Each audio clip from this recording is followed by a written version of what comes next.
I mean, I think there's such beauty to every decade and strengths and issues with each. But I think the 60s is a great time because I think people are more settled. They feel more accomplished. You've grown more, hopefully, and learned more. There's more maturity. And I think men can, at least what I see in my office and my practice too, is that men tend to be looking for substance in a partner, perhaps more than they have previously. You know, obviously attraction still matters, whatever that is to you. But I think there's a tendency to really see the importance of compatibility in a life partner. And we've been through a lot. In your 60s, you may have lost a spouse to death. You may have been through 1, 2, 3 divorces. Your kids are grown up. You're probably not caring for aging parents anymore, maybe, but many people aren't. So there's a lot of freedom, a lot of resources, and life wisdom. And I think people at that point who tend to look for a partner are, and of course, generalization, but are really looking for a partner. They want companionship. It's maybe not as ego driven. There's still that out there, but there's more substance and there's more like, I want somebody that I'm going to enjoy my time with. And some people get a relationship right for the first time in their 60s. I love that. All right, let's go. And then also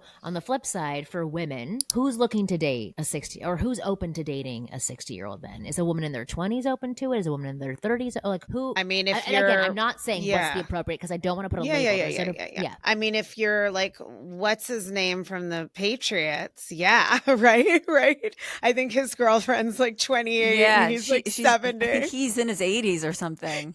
Yeah.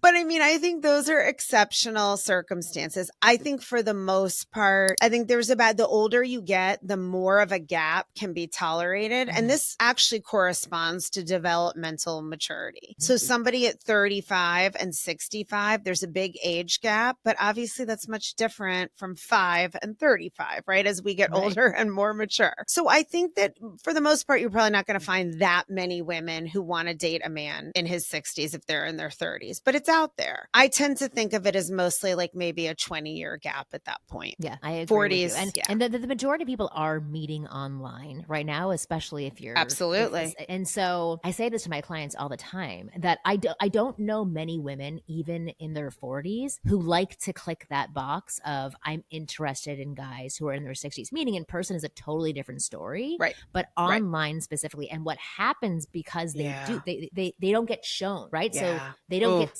shown these guys who are older. That's not coming into their sphere because that's not who they're selecting. There is like a stigma that is there, but it doesn't mean that in person it can happen. I agree. And I wish we would go back to, I actually want to pitch a reality show concept that I would be the host of about dating at midlife and going back to meeting more organically. Not that online doesn't serve its purpose, but there's something that gets lost. You really need to meet and feel someone in person.